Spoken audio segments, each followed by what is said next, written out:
I used to believe a new house meant a new beginning, a safe one, a clean slate. My wife thought the same. We had just moved in. Boxes still stacked high in the garage. The smell of fresh paint clung to the walls. For the first time in years, I felt like we'd finally outrun the chaos. Then came the sound, a sharp screech, rubber clawing the asphalt, the stench of burning tires. A white SUV skidded to a stop right in front of my driveway. The license plate rattled, then dropped to the pavement with a metallic clink. The door swung open, and there she was, Karen. Her hair was a stiff platinum helmet, her face tight, jaw set. One hand clutched a clipboard like it was a badge of office, the other planted firmly on her hip. She stared at me as if I'd already broken 10 laws. "You don't belong here," she said, her voice flat but sharp enough to cut glass. "This property falls under HOA jurisdiction, and you," she jabbed the clipboard toward my chest, "you need to leave." I froze, not because I doubted myself, but because I knew she was lying.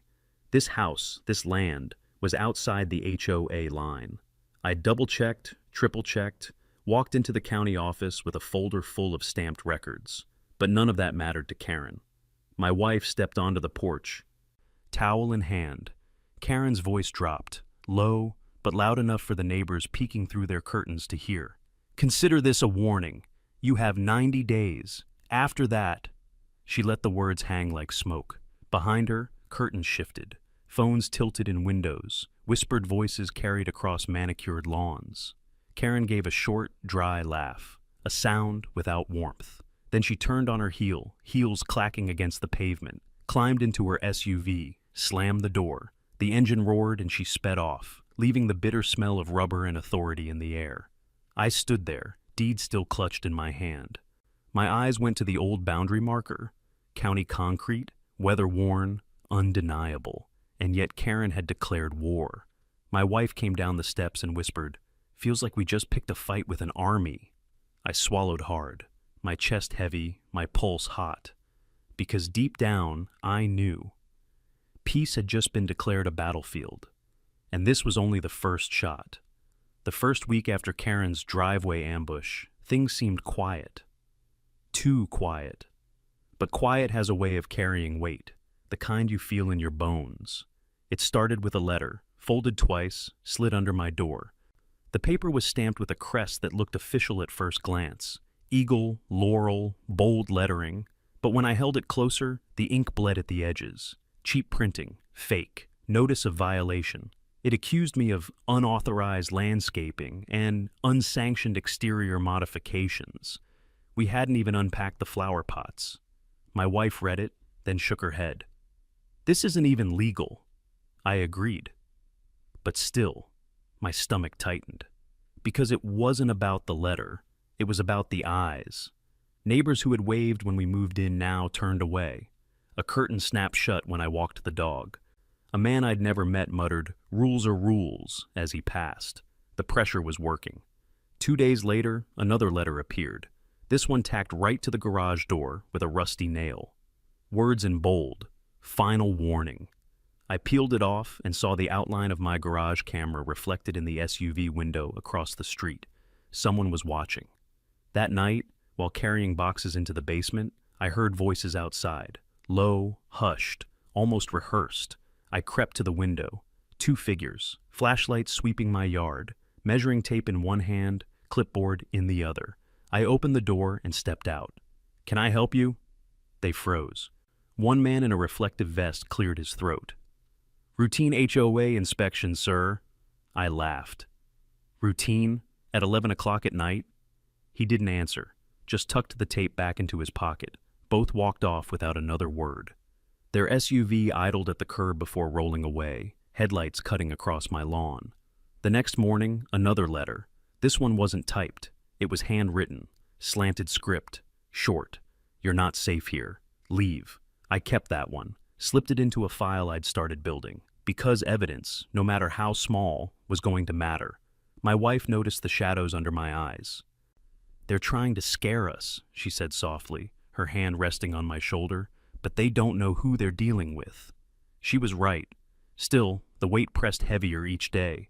Every notice, every whisper, Every inspection was another brick stacked on my chest. And though I kept telling myself it was just paper, just noise, deep down, I knew. This wasn't about flower pots or garage paint. It was about control. And control never comes cheap. By the third week, I knew I couldn't just sit back. Karen's warnings weren't fading. They were escalating. And if there's one thing I've learned in life, it's that bullies only get louder when you stay quiet. So I started digging. The first step was simple: the county records office. Every house in this town has a paper trail: permits, plats, zoning lines. If there was any truth to Karen's claim that my property fell under HOA jurisdiction, the documents would prove it. The clerk behind the counter was an older man, glasses perched on the end of his nose. When I gave him my address, he tapped at the computer and then smirked. "Son, you're clean. That parcel was carved out of the subdivision back in '97. No HOA attached. You're as free as they come." I asked for a stamped copy and tucked it carefully into a folder. One piece of armor. The next move was less official. I paid a visit to Pete, the neighbor with the old Ford pickup I'd seen at the diner. Retired machinist, sharp as a tack. And, judging by the way he spoke, no fan of Karen either. He leaned against his porch rail, listening as I laid it out. When I showed him the fake violation letters, his laugh turned into a low growl. "Same trick she used on the Millers," he said. "Couple that lived 2 doors down. She buried 'em in paper. Fines, threats, made-up liens. Folks sold the place and left town. Karen bragged about it at the board meeting, called it compliance by pressure." That hit me like a hammer. It wasn't just about me. This was a pattern. Pete spat in the grass. "She's got 2 fellas that do her dirty work, hang around in vests, call themselves community inspectors. I say they're just goons with clipboards. They live 3 streets over, don't work real jobs. Watch yourself." I thanked him and walked home with my pulse racing. That night, I set up a plan. Exterior cameras, 2 on the garage, 1 on the back porch. Trail cams, hidden in the hedges, angled toward the street. Voice recorder, tucked into the mailbox. Motion activated. If Karen's crew wanted to keep circling like vultures, I'd capture every move. It didn't take long. 3 nights later, at 12:43 a.m., the hedge camera caught them. Same 2 figures Pete had warned me about.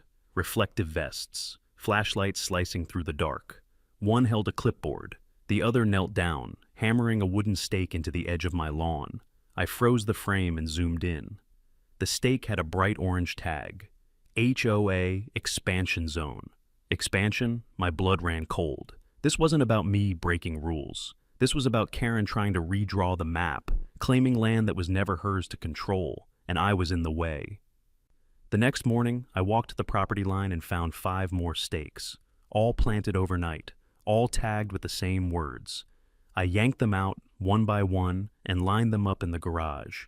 Evidence, proof of intent. But Karen wasn't going to stop, not now. Because once a person like her tastes power, they don't back down. They double down. And something told me the next move wouldn't just be paper or wooden stakes. It would be personal. The stakes in my garage weren't even cold before the harassment began in full force. It started subtle. A phone call, dead air, then a click. 2 hours later, another one. By the 5th call in a single night, I unplugged the landline and turned off my cell. The next morning, a fine notice appeared on my windshield, slipped right under the wiper blade, written in the same slanted script as the earlier threat. Unauthorized parking. 250 due immediately. I laughed. The car was parked in my own driveway. But that laugh had no joy in it, because it was clear they were watching, always watching. By the end of the week, things had escalated to a steady rhythm. Trash cans knocked over at dawn, garbage scattered down the street, eggs hurled at the garage door, dog barks outside my fence at 2 in the morning, followed by footsteps retreating fast into the night. Each act small enough to seem petty, but together, it was a siege. My wife tried to stay calm. "They're cowards," she whispered one evening as she wiped yolk from the siding. "They won't come face to face. They hide behind notes and shadows." I wanted to believe that, but deep down, I knew bullies escalate until they're stopped. The next move proved me right. It was a Saturday afternoon when I came home from the hardware store. My wife was standing in the yard, pale as a sheet, holding a folded piece of paper. "They left this on the porch," she said, handing it to me. The words were printed in bold black. "Leave now, last chance." And beneath it, a photograph. Our living room, taken through the window. My chest went tight, not just because someone had been close enough to photograph inside our home, but because in the frame, you could see my wife folding laundry, unaware she was being watched.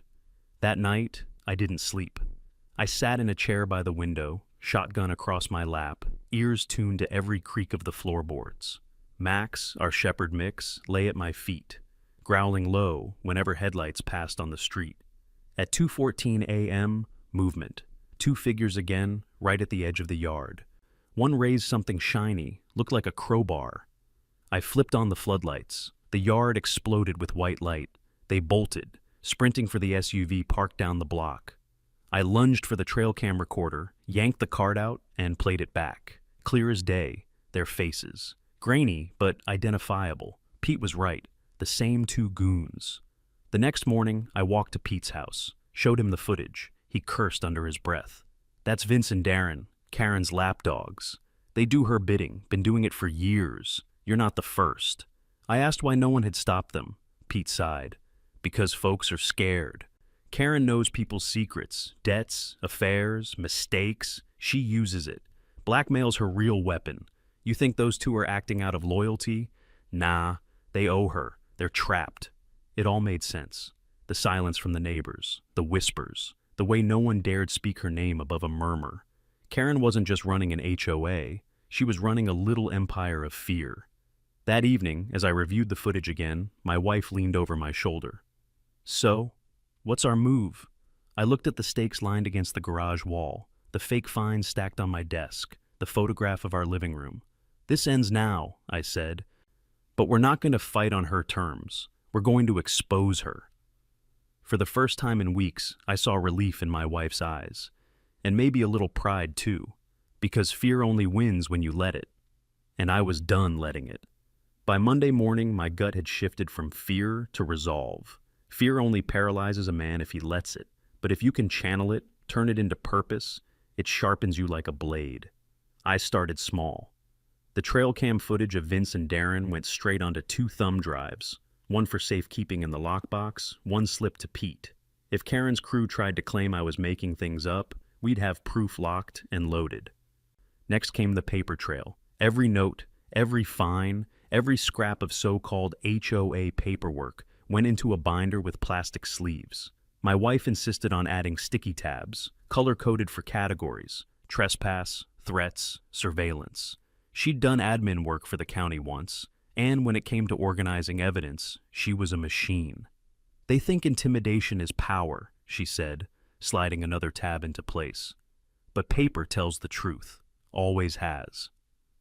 That afternoon, Pete called me over. He had a shoebox on his kitchen table. "Kept this for years," he muttered. "Couldn't bring myself to throw it out."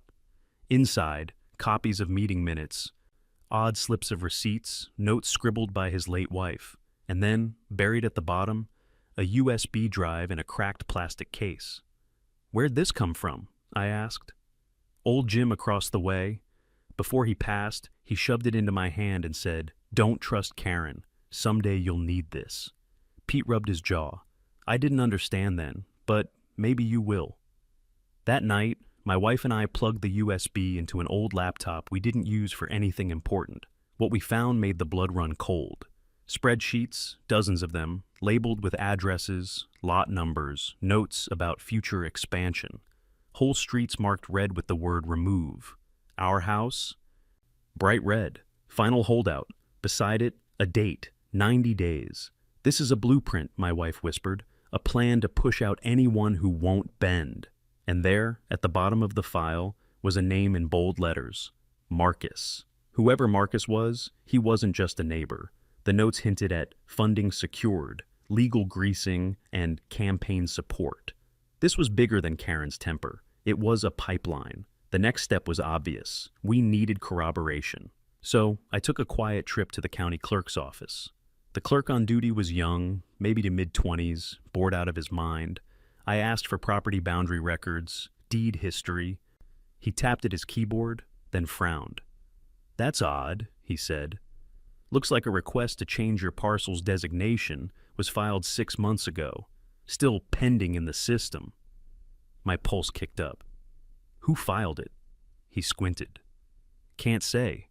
It just shows initials, J.L." I kept my face calm, thanked him, and walked out. But inside, it felt like someone had kicked open a door. Karen wasn't just waving clipboards around. She'd already tried to move the legal lines. That evening, as the sun bled orange over the rooftops, I set up my camera system. 4 corners of the house, wide-angle lenses, night vision, every feed recording straight to the cloud. Karen wanted shadows? Fine, I'd flood this place with light. Sure enough, the very next night the cameras caught Darren creeping near the pool pump. He crouched, fiddled with something, then darted away when Max barked. The next morning, the water smelled sharp, like bleach but harsher. My wife wrinkled her nose. "That's not chlorine, that's something else." I drove straight to the pool supply store, showed the clerk a water sample. He sniffed, frowned, and went to the back. Came back with a slip of paper. "Yeah, that's trichlor with an additive. But here's the kicker. Last week somebody bought 6 jugs with a prepaid card. Same batch number." My eyes narrowed. "Any cameras in this place?" He smirked. "Always." By the end of the day, I had stills. Grainy, but good enough. Karen, sunglasses on, shoving jugs of chemicals into her trunk. The binder was filling fast. That night, my wife leaned against me, whispering, "You realize, once we show this, there's no going back. She won't just scream, she'll explode." I kissed her forehead, then let her, because the louder she explodes, the more people will see the truth. And for the first time since this mess started, I felt something shift. Not fear, not dread, control. Because bullies thrive in silence. And we were about to turn up the volume. The community center smelled of burnt coffee and floor wax. Folding chairs scraped the linoleum as neighbors shuffled in, whispering like parishioners before a sermon. At the front of the room, a projector screen glowed blue, waiting. And at the center, Karen, clipboard clutched tight, chin high, her blonde helmet of hair sprayed into immovable defiance. "This is a mandatory meeting," she announced, voice sharp enough to cut glass. "Attendance is required. Non-compliance will result in fines." I heard a few groans from the crowd, but no one dared speak.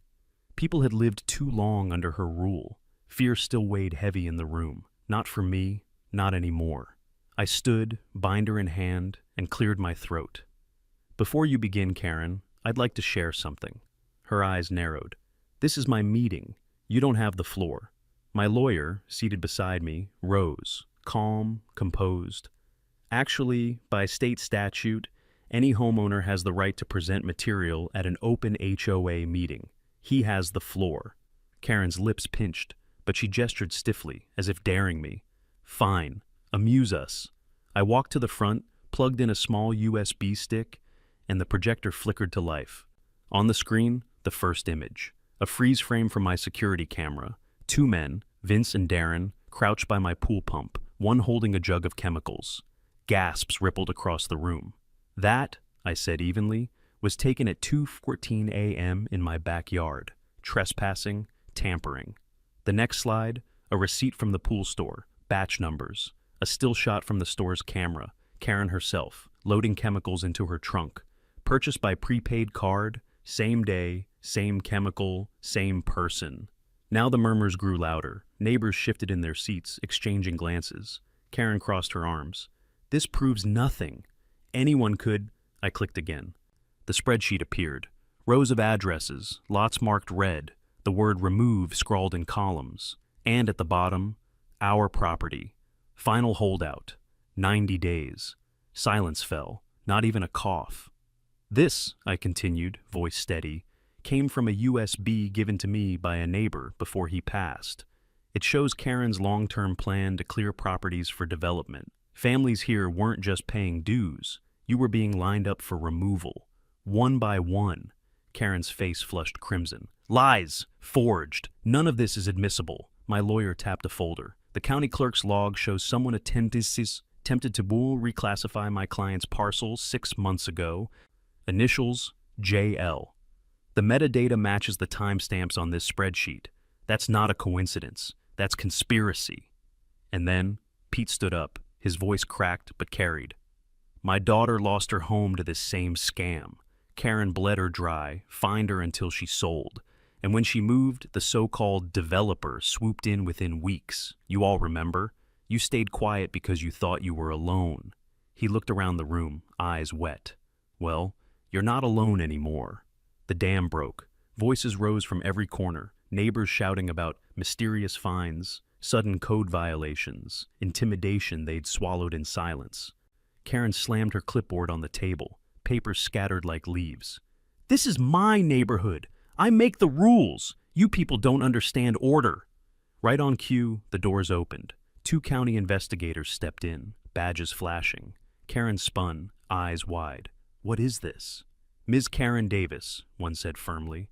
You're under investigation for fraud, trespass, and conspiracy to commit property theft. You'll need to come with us. She shrieked, knocking over her chair. No, you can't. I have authority. She clutched a stack of papers and flung them in the air. Pages rained down as she screamed, I am the HOA. But nobody moved to help her. Not this time. They cuffed her while she fought, heels scraping, hair wild. Cameras from 3 different cell phones caught every second. By morning, the video would be viral. Karen, queen of the clipboard, dragged out shouting as her empire crumbled. The room stayed hushed long after the investigators left. Then the old man in the back, the one who had given Pete the USB years ago, whispered, Told you the truth comes out. A ripple of nods followed. Shoulders relaxed. For the first time, you could feel it. The fear had broken. I turned to my wife. She squeezed my hand. It's over. But I shook my head. For her, maybe. But not for whoever she was working for. Someone bankrolled this. Someone named Marcus. And as the neighbors gathered, talking now in voices filled with relief instead of fear, I knew. This wasn't the final battle. It was just the end of Karen's chapter. The morning after the meeting, the neighborhood felt different. The air itself seemed lighter. For the first time since we'd moved in, people waved as we passed, hesitant but genuine, like prisoners stepping into sunlight after a long lock-in. Karen's arrest had cracked the shell of silence wide open, but victory was short-lived. By Tuesday, the HOA's official website vanished. Gone.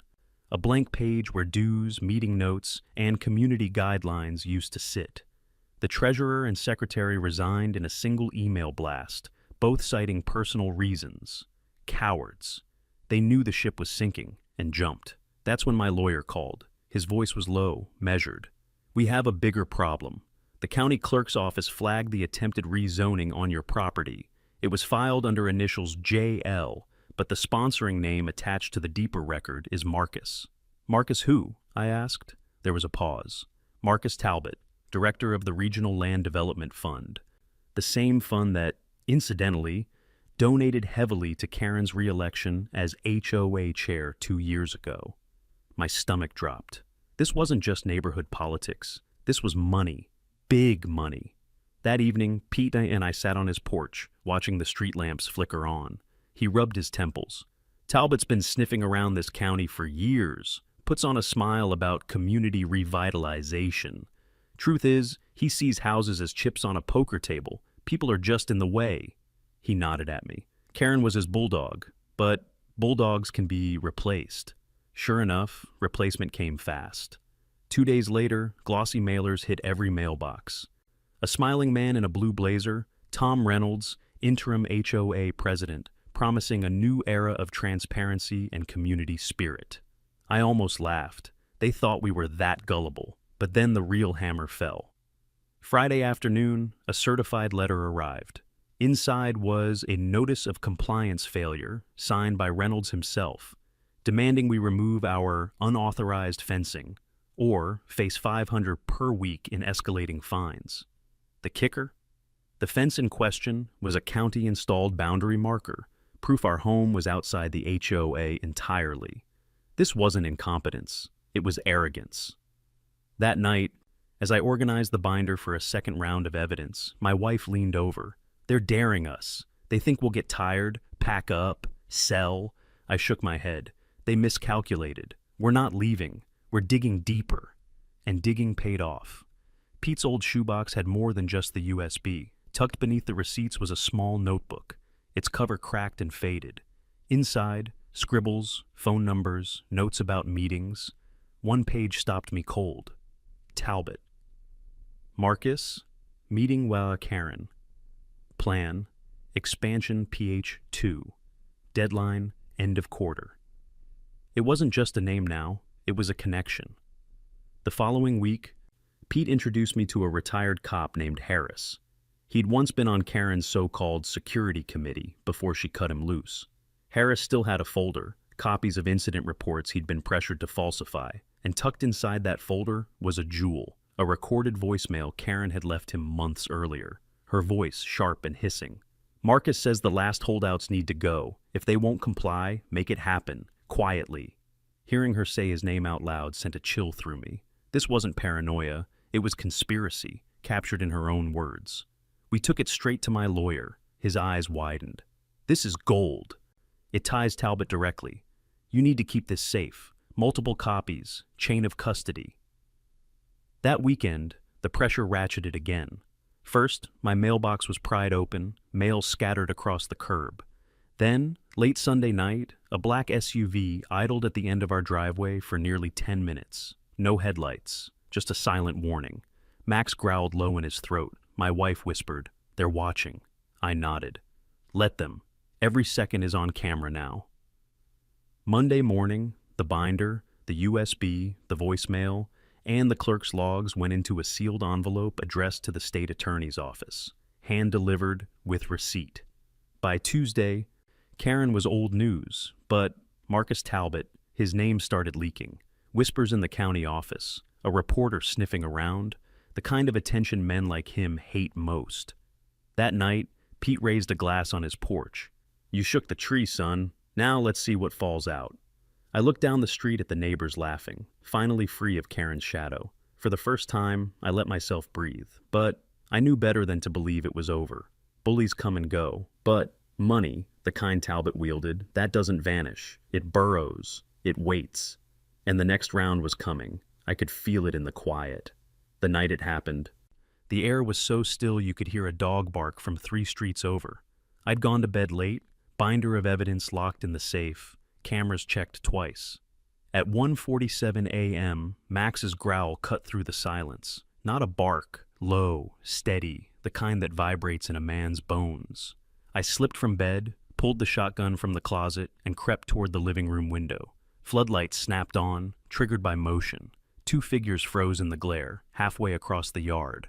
One carried a crowbar, the other a clipboard. Yes, a clipboard.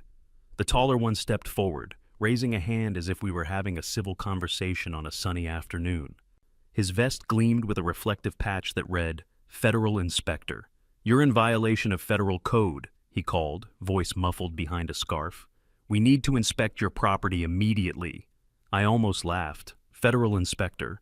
At 2 in the morning, carrying a crowbar. I opened the window just enough for my voice to carry. "You picked the wrong house. This property is under surveillance, and every word you say is being recorded." The man stiffened. His partner hissed something, jerking his head toward the SUV idling at the curb. And then, it happened fast. From the street, headlights flared, another vehicle rolled up. Crunching gravel, doors slammed. "County Sheriff's Office!" a voice boomed. "Step away from the property!" The so-called inspectors panicked. One dropped just the crowbar, the other tore off his vest and bolted. They scrambled toward their SUV, tires squealing as they tore down the road. Sheriff Harlan himself strode up the driveway, hat pulled low. His deputy trailed behind with a flashlight. "You all right?" he asked. I nodded, lowering the shotgun. They called themselves federal inspectors. Harlan's mustache twitched. Funny, federal inspectors don't wear patches from an online costume shop. He bent, picked up the discarded vest, and flipped the tag inside. Made in China. 1999. I felt my jaw tighten. Karen may be in cuffs, but her replacements are playing the same game. Different actors, same script. Harlan glanced at the cameras mounted on my eaves. "You got this recorded?" Every second, he grinned. Good. County prosecutor's gonna love that. The next morning, word spread fast. Neighbors whispered about the federal raid at my place, how 2 men with fake badges had been run off by the sheriff. Some were nervous again, retreating into their houses.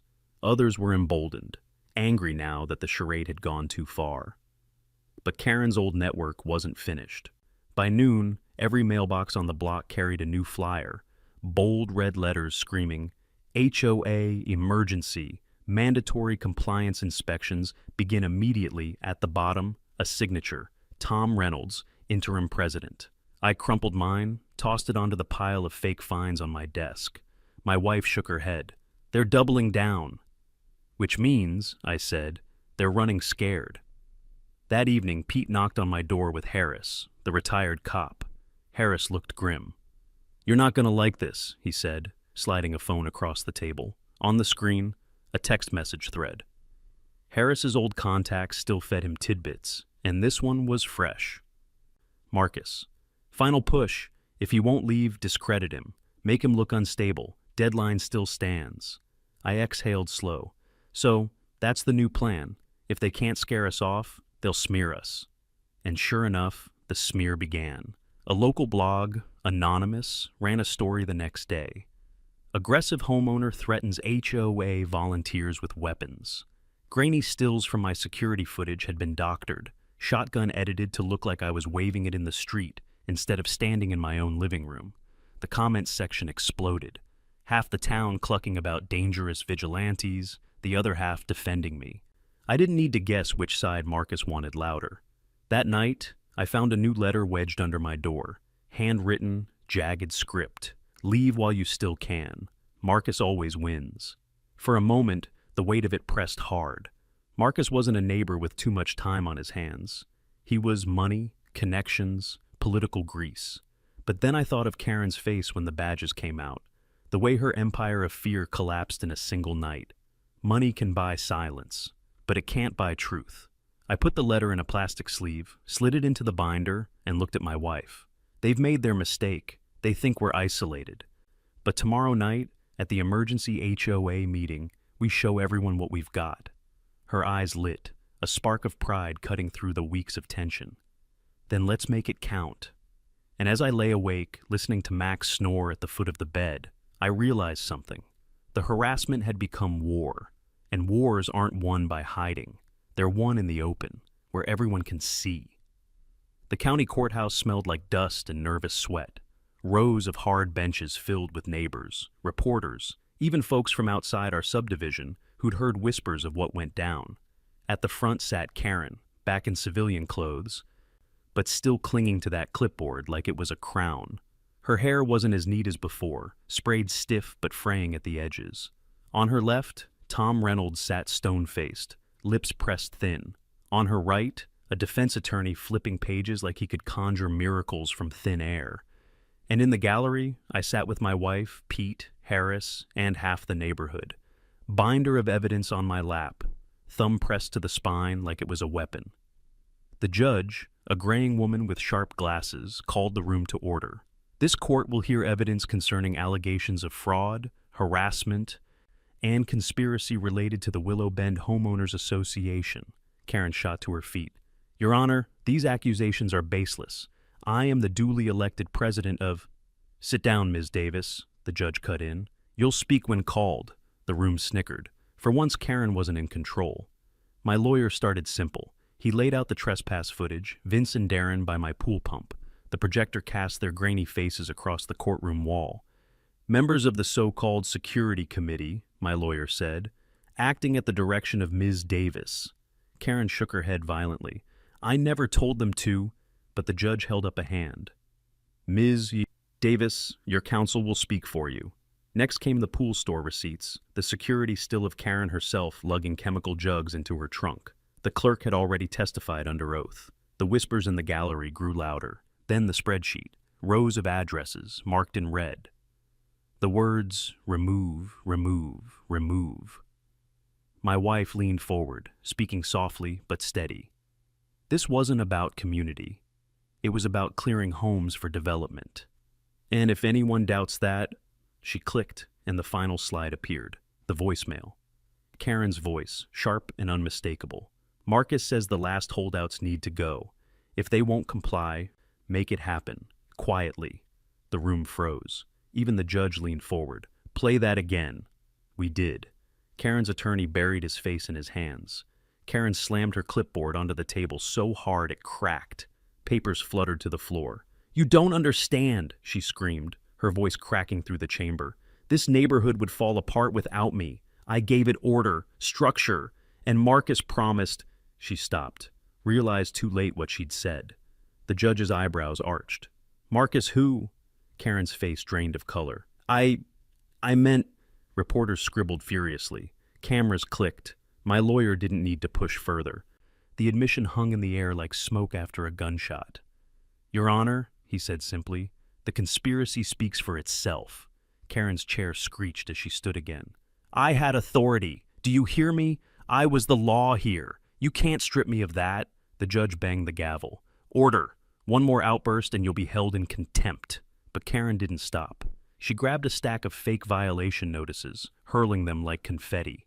Pages fluttered across the courtroom. Every one of you signed up for this. You owed me loyalty, and you... She pointed straight at me, eyes wild. You ruined everything. The bailiffs closed in. She fought, kicking, shouting, clipboard swinging like a weapon until it snapped clean in two. Marcus will bury you all, she shrieked as they dragged her from the courtroom. You think this ends with me? You have no idea what's coming. The door slammed behind her. The silence that followed was thunderous. The judge straightened her glasses. This court finds sufficient grounds to refer these matters for criminal prosecution and orders immediate injunctions halting all HOA activities under Ms. Davis's leadership. Furthermore, the court recognizes the plaintiff's property as outside HOA jurisdiction, permanently exempt from its authority. A gasp rippled through the room. Then, applause, real applause, echoing against the chamber walls. Neighbors clapped, some even cheered. Pete wiped a tear from his cheek. Harris leaned close and muttered, Never thought I'd live to see her clipped. The judge banged the gavel again. Order! This isn't a circus. But even she couldn't hide the faint smile tugging at her lips. Outside the courthouse, the press swarmed, cameras shoved in faces, microphones jabbed. How long has this been going on? Do you believe Marcus Talbot is involved? I said little, just one line. All we ever wanted was to live in peace, but peace requires truth, and the truth is finally out. That night, the neighborhood was quiet for the first time in months. No late-night footsteps, no dead-air phone calls, just the hum of cicadas and the steady breath of freedom. My wife and I sat on the porch with Max at our feet. Pete ambled over, raising a bottle of root beer. To survival, he said. We clinked bottles, but even as we laughed, I couldn't shake Karen's final scream from my ears. Marcus will bury you all, because bullies collapse fast, but the men who bankroll them, they play the long game. And I had the sinking feeling Marcus Talbot's game wasn't over, not by a long shot. For a while after the verdict, the neighborhood sounded different. No more late-night idling, no frantic whispers at the curb, no inspections after dark. Just crickets and sprinklers, porch lights and low laughter, the way a street should sound when people finally remember their neighbors, not informants. The county sent a crew the following week. They unbolted the HOA sign at the entrance. Weathered wood, gold lettering dulled by years of fear. It came down with a splintery groan. Folks clapped without meaning to. Someone whistled. Pete saluted the empty posts like a veteran burying a bad memory. The new boundary markers arrived the same day. Fresh concrete, clean stamps, coordinates etched so deep a century's rain wouldn't wash them out. I ran my fingers over the numbers. Cold, solid, undeniable. Looks permanent, my wife said. It is, I told her, on paper and where it counts. Karen's name disappeared from the leadership page, then from the meeting minutes, then from the gossip. That's how towns bury a tyrant, not by statues or speeches, but by forgetting they ever mattered. When folks spoke of her at all, it was in a lowered voice, like a story you tell children to make them lock doors. The county prosecutor filed charges: fraud, trespass, conspiracy. Tom Reynolds made a tight-lipped deal and resigned for health reasons. Vince and Darren pled to lesser counts. community service in orange vests, heads down by the highway, two shadows in full sun. Harris shook his head when we drove by. Cowards, he said, but cowards useful to justice for once. The binder, our thick tabbed record of paper and truth, went into the safe. My wife labeled the spine. Willow Bend, case closed. We got a check in the mail. Restitution, the letter read. Not enough to erase months of knots in the stomach, but enough to replace the front door and the stained garage paint, and to put a sturdy fence around the pool. Max approves of the fence. He patrols it like a soldier, finally given a wall to guard. Neighbors started stopping by again. A pie on the porch, a folded note, "I'm sorry I stayed quiet." A handshake that lingered a second too long, an apology buried in the grip. People who had lived under a clipboard will study your face after the storm, trying to decide if you blame them for the rain. I didn't. Not anymore. Fear makes poor citizens of us all. Truth makes us neighbors again. We had a small gathering under the oak.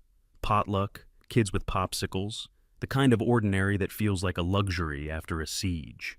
Harris brought a portable screen and, by request, played the county clip of the old sign coming down. Folks cheered a second time. Pete toasted with root beer.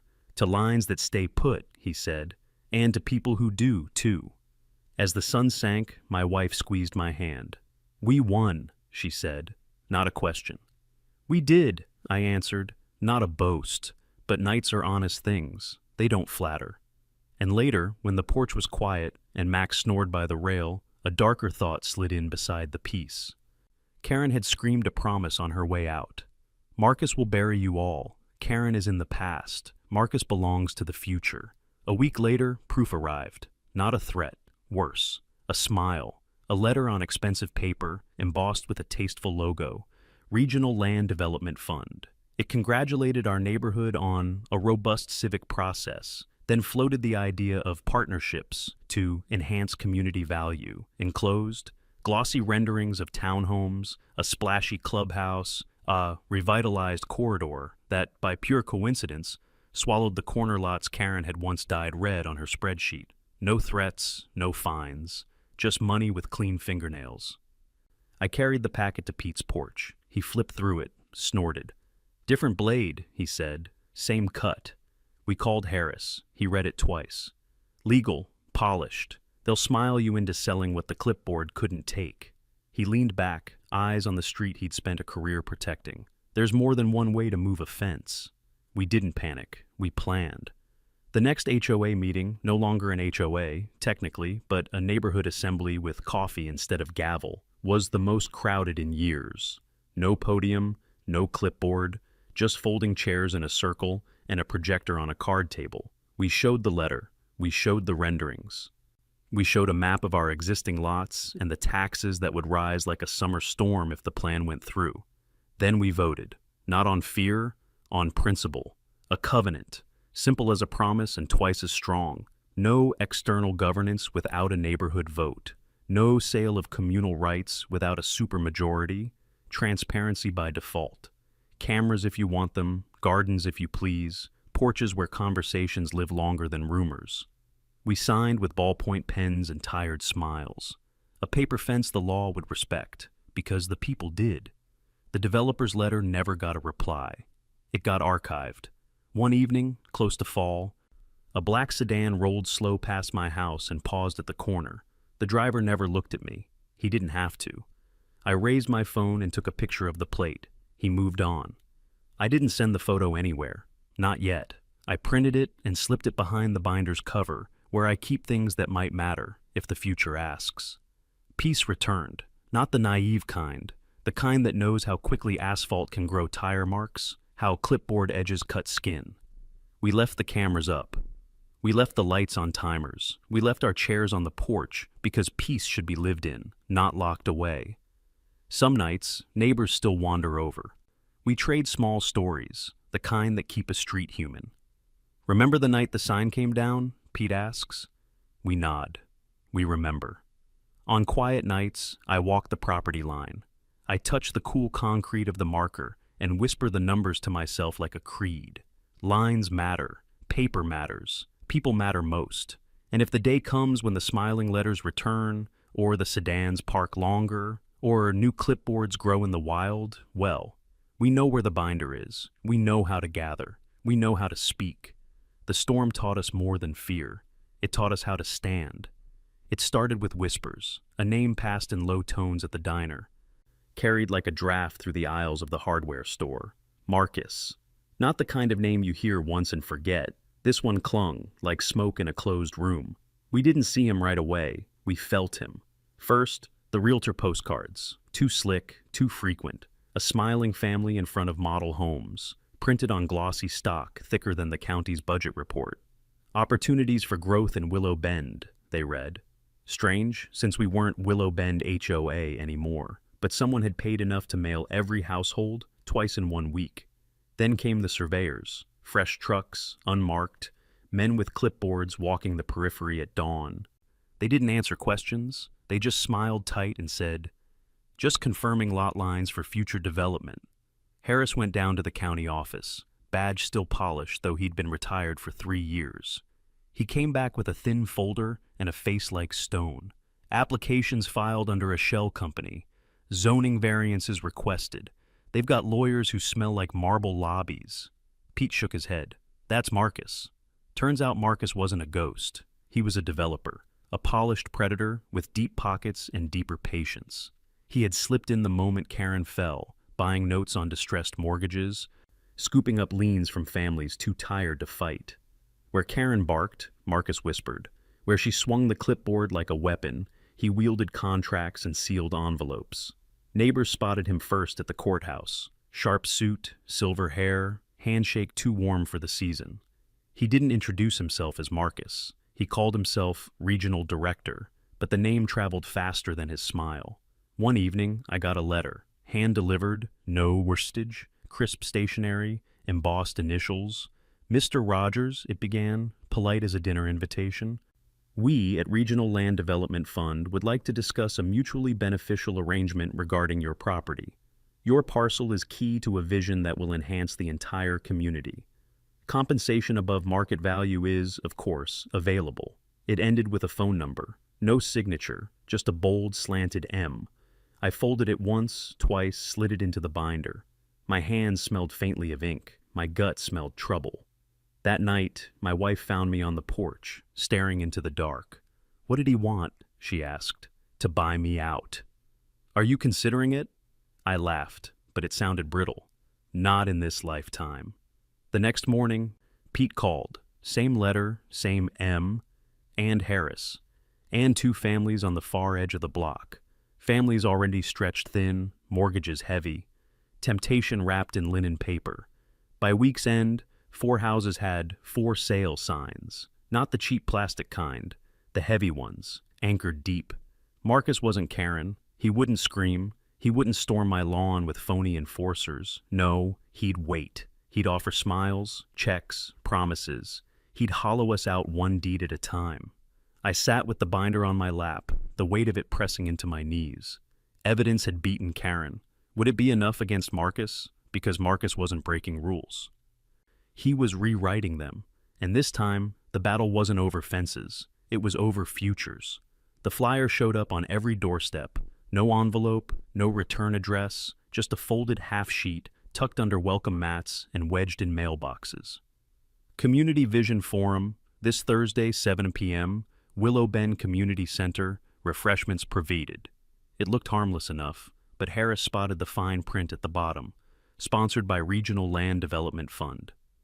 Marcus had made his move. We gathered anyway.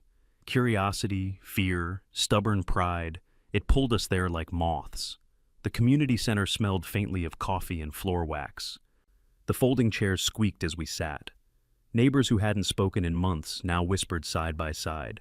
The stage lights hummed, and then he appeared. Marcus. Silver hair combed just so, suit sharp enough to cut glass. He carried no clipboard, no binders, just a single folder, thin as a blade. His smile spread wide, practiced, too white under the fluorescence. "Ladies and gentlemen," he began, voice warm, deep, unhurried. "I come not as an outsider, but as a neighbor. I believe in Willow Bend. I believe in what it can be." He clicked a remote, and the screen behind him lit up. Renderings of parks, playgrounds, sparkling fountains. Families in stock photo perfection laughed across manicured lawns. The slideshow glowed like a promise. He spoke of enhancement, revitalization, opportunity. He painted dreams in broad strokes: new shops, better schools, rising property values. The room leaned forward. Then Harris stood. No microphone, no slideshow, just his retired cop frame and gravel voice. "And who pays for it?" A pause. Marcus smiled, as if expecting the question. "We all share the cost, naturally. But it is an investment in your children, in your homes, in your peace of mind." Pete barked a laugh. "Peace of mind? I've had more peace pulling weeds than living under Karen's clipboard." The room shifted, murmurs swelling. Marcus didn't flinch. He spread his hands, palms open. "I understand the past has left scars, but I am not Karen. I am here to heal, not to harm." I rose then, binder in hand, flipped it open, pages whispering like dry leaves. Heal? Then why these letters? Why pressure families with once-in-a-lifetime offers? Why the unmarked surveyors at dawn? The binder slapped shut. The sound cracked the room. Marcus's smile faltered, just for a heartbeat, but then it was back, smooth as silk. "Progress can look like pressure, I admit. But pressure makes diamonds." That line, polished, rehearsed, it tasted wrong in the air. From the back row, the old man, Mr. Callahan, quiet as dust till now, lifted his cane. His voice was thin but carried. "I've seen those diamonds before. They built highways through my cousin's farm, promised him riches, left him with dust." The silence that followed was heavy. Marcus closed his folder, slowly. "Change is coming," he said softly. "With me, you guide it. Without me, it steamrolls you." And just like that, he stepped down, walked to the aisle, shook a few hands, and left the building. The door closed. The room exhaled. We weren't fooled. Not anymore. But one truth clung to us, heavier than the smell of coffee in that hall. Marcus wasn't asking. He was warning. The morning after Marcus's vision forum, the neighborhood buzzed like a stirred-up hive. Some folks were dazzled by the glossy slides and honeyed promises. Others, like me, tasted the poison underneath. Harris showed up at my porch first, still in his faded sheriff's jacket, coffee steaming in a paper cup. "We can't just sit and wait," he said.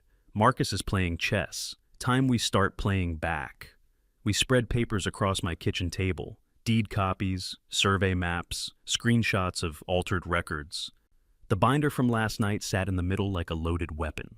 My wife highlighted dates with a steady hand, her reporter's instinct turning every gap into a lead. By mid-morning, Pete joined us, dragging along his teenage son who knew more about computers than any of us combined. The kid cracked open his laptop, fingers flying. "If someone edited the county system," he muttered, "there'll be log trails, timestamps, even if they tried to scrub them." The printer coughed to life, evidence stacked higher. That afternoon, we called a quiet gathering. Not the kind with flyers and refreshments, but word of mouth, whispered over fences and in driveways. By dusk, 24 neighbors sat in folding chairs in Harris's garage, the air thick with sawdust and tension. I spoke first. "Marcus isn't buying peace of mind. He's buying us out, one by one. My house was just the start." Gasps, murmurs. Mrs. Callahan shook her head. "They tried the same on my brother's block, promised him upgrades, left him bankrupt." Then Harris leaned forward. His voice carried the weight of a badge long set aside but never forgotten. "We have two paths. Roll over and hope Marcus spares us, or fight with paper, not pitchforks. We document everything.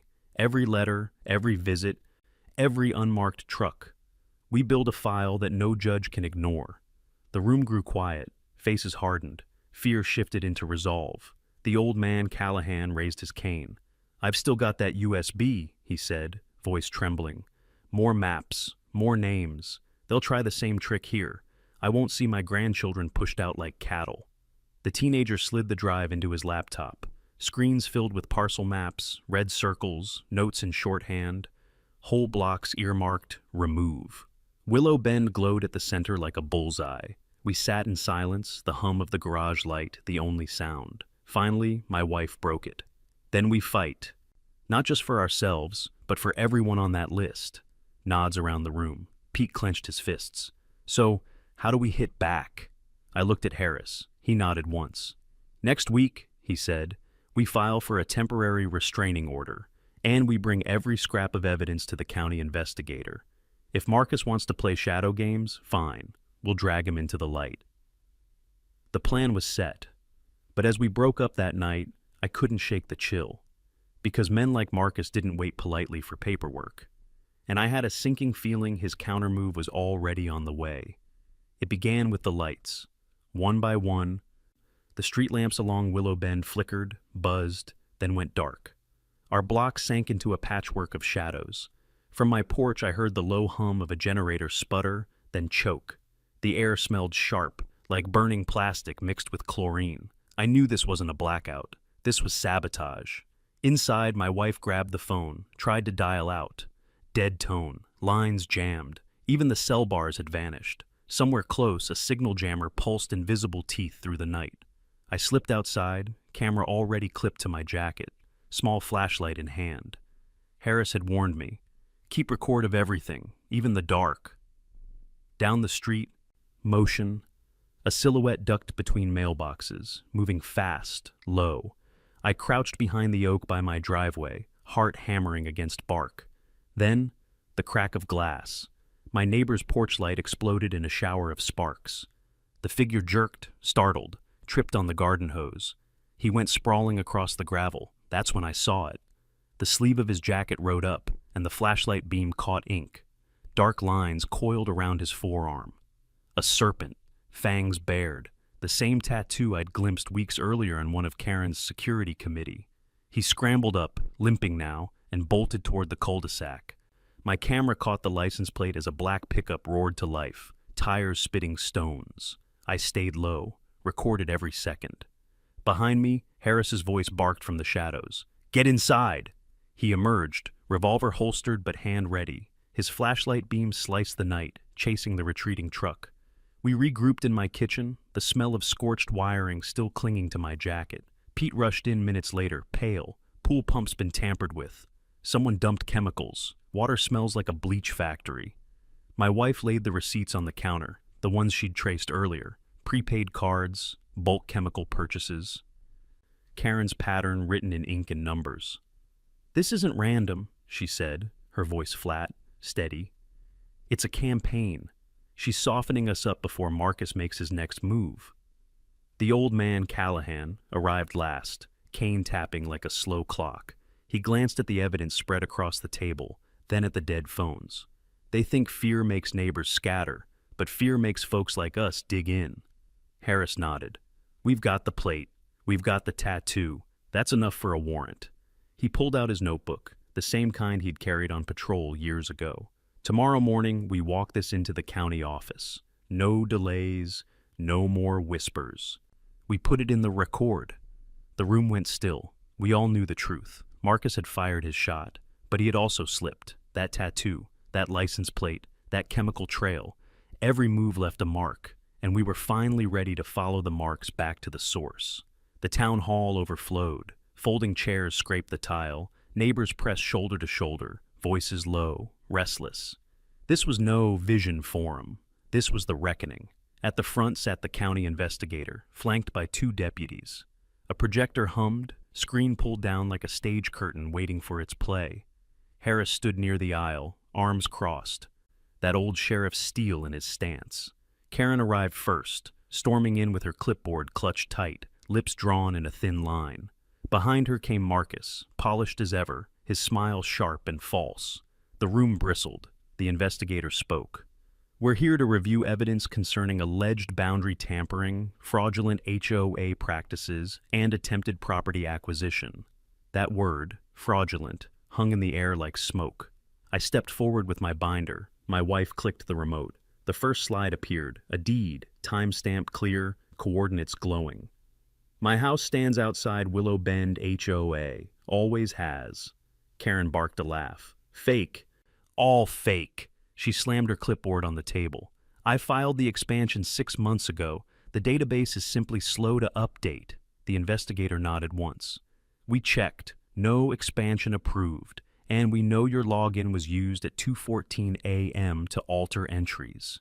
The screen lit up with the log. Username, timestamp, IP address. The room gasped. Karen's face flushed red. She jabbed a finger toward me. You don't understand. Without expansion, without control, this neighborhood falls apart. Her voice cracked, paper rattling in her grip. Then came the footage. The black pickup tearing down the street, the tattooed arm caught in the flashlight beam. Harris paused the frame. The serpent glared back at us. That's your man, Karen, he said. The same committee thug you called security. Murmurs swelled, neighbors shifting in their seats, some shaking their heads, some whispering curses. And then the receipts appeared. Chlorine, shock treatments, prepaid cards. My wife's voice steady as she laid them down. Purchased under aliases tied to Karen's address. A campaign of sabotage. The investigator turned, slow, deliberate. And Marcus? All eyes fell on him. I pulled out the final piece. The USB drive Callahan had guarded like treasure. On screen, parcel maps, red circles, notes in Marcus's hand.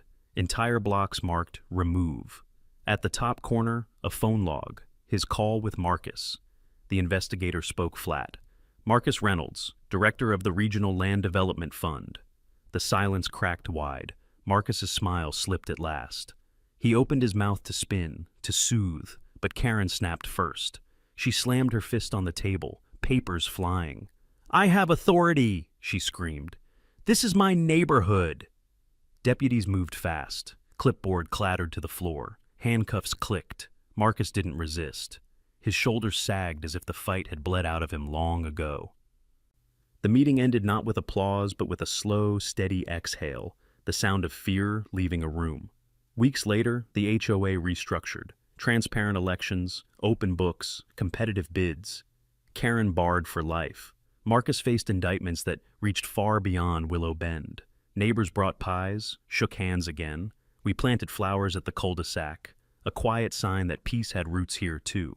As I hung the new sign on my gate, private property, under video protection, I thought back to that morning Karen's SUV screeched to a stop.